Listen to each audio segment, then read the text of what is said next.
Saya setiap hari berjalan kaki menuju sekolahan untuk mengajar para siswa-siswi yang ada di sekolahan.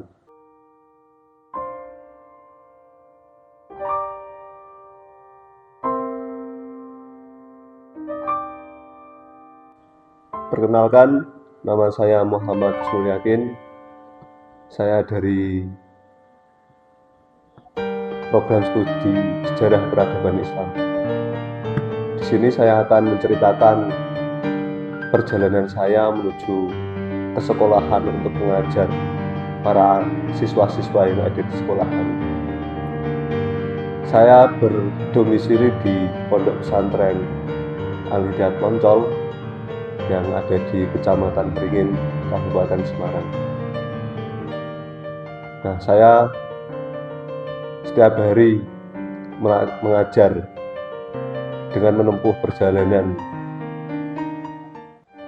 4 km, tetapi jalan yang saya lewati sedikit ekstrim yang membuat lama perjalanan saya dari rumah menuju tempat mengajar saya di sekolahan. Saya setiap hari berjalan kaki menuju sekolahan untuk mengajar para siswa-siswi yang ada di sekolahan.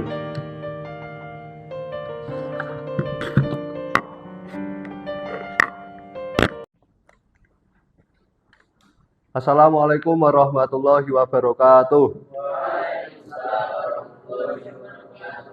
Bagaimana kabarnya anak-anak? Baik ya. Sebelum pelajaran dimulai, Bapak absen terlebih dahulu. Naufal, Alif Arhia, Tamam, Faiz, Nazril, Daya hadir semua ya. Nah, kemarin kan kita sudah membahas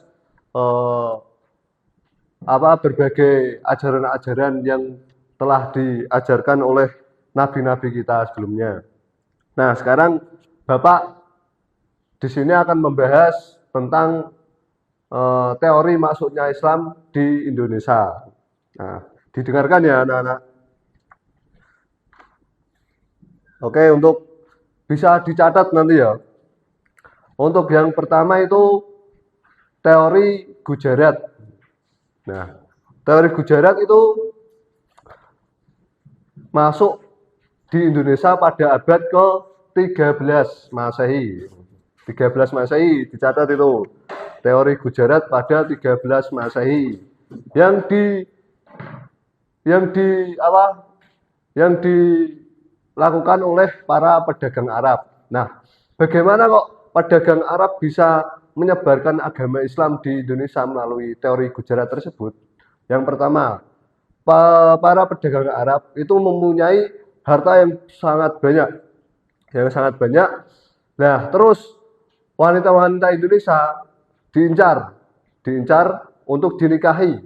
Nah, terus itu menjadi salah satu teori yang diberikan oleh orang Arab tersebut, dinikahi untuk menyebarkan agama Islam supaya masuk dan diterima oleh warga Indonesia. Nah, teori Gujarat tersebut pada awalnya itu berada di Aceh pada abad 13. Dan itu yang pertama teori Gujarat. Terus teori yang kedua yaitu teori Persia.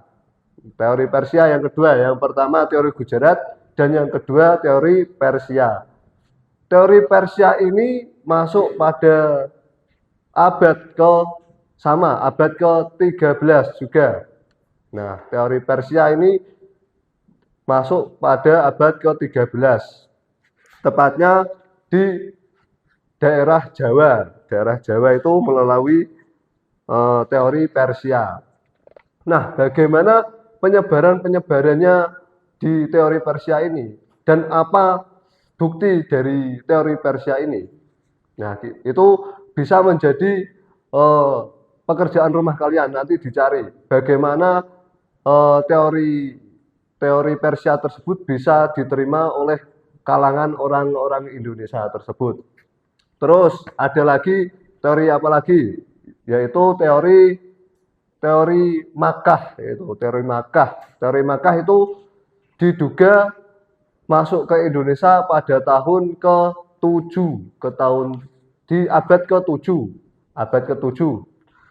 Nah, di situ dengan bukti penemuan batu nisan yang bertuliskan Fatimah, ya, yang bertuliskan Fatimah. Jadi teori Makkah tersebut bisa dikatakan masuk pada abad ke-7 karena di situ ada penemuan batu nisan yang bernama Fatimah. Sudah ya, itu dipelajari 3 teori tersebut. Nah, sekarang bagaimana warga Indonesia bisa menerima agama Islam dengan baik? Yang pertama, para ulama pada zaman dahulu, pada zaman pertama kalinya ulama-ulama yang datang ke Indonesia menyebarkan agama itu melalui hal-hal yang positif seperti pengajian, pendidikan, terus ajaran murni dari Islam yang membuat hidup mereka itu semakin damai, semakin menemui jati dirinya sendiri, jati dirinya orang tersebut. Jadi mereka merasa damai jika mempelajari atau memeluk agama Islam. Terus penyebaran tersebut didasari dengan ilmu tasawuf. Ilmu tasawuf para ulama menjelaskan kepada para warga Indonesia itu melalui tasawuf. Tasawuf itu apa? Tasawuf itu pengenalan Tuhan kepada para yang diciptakan Tuhan tersebut. Contohnya seperti ini. Contohnya dulu orang-orang Indonesia belum menemukan Tuhannya, belum menemukan Tuhannya maksudnya ini di sini Tuhan yang sesungguhnya gitu. Yaitu pada zaman dulu orang Indonesia itu menganut agama Buddha. Nah, Buddha terus para ulama mengenalkan kepada mereka sisi Tuhan yang ada di Islam itu bagaimana sih? Yang ada di Indonesia itu bagaimana?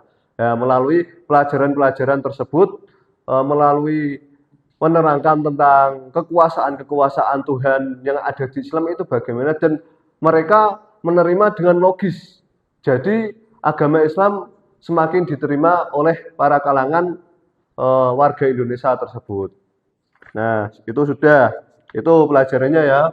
Kalian paham atau tidak? Nah, bagus. Terus di sini Bapak akan memberikan tugas untuk kalian. Nanti Bapak bagikan soalnya. Bapak beri waktu 5 menit untuk dikerjakan ya. Ini jangan mencontek. Ini pelajaran yang tadi. Ini Bapak bagikan ke belakang, bagikan.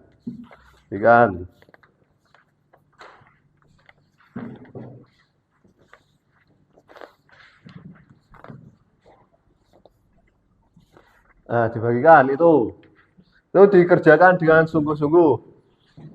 5 menit kemudian. Oh, sudah 5 menit? Apakah sudah selesai semuanya? Oh, sudah ya. Untuk tamam bisa dikumpulkan.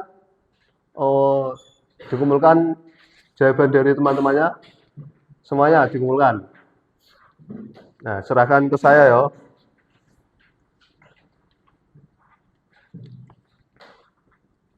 Nah, sekarang untuk kalian nanti bisa dipelajari pelajaran-pelajaran yang telah Bapak berikan. Nanti oke, terima kasih, tamam.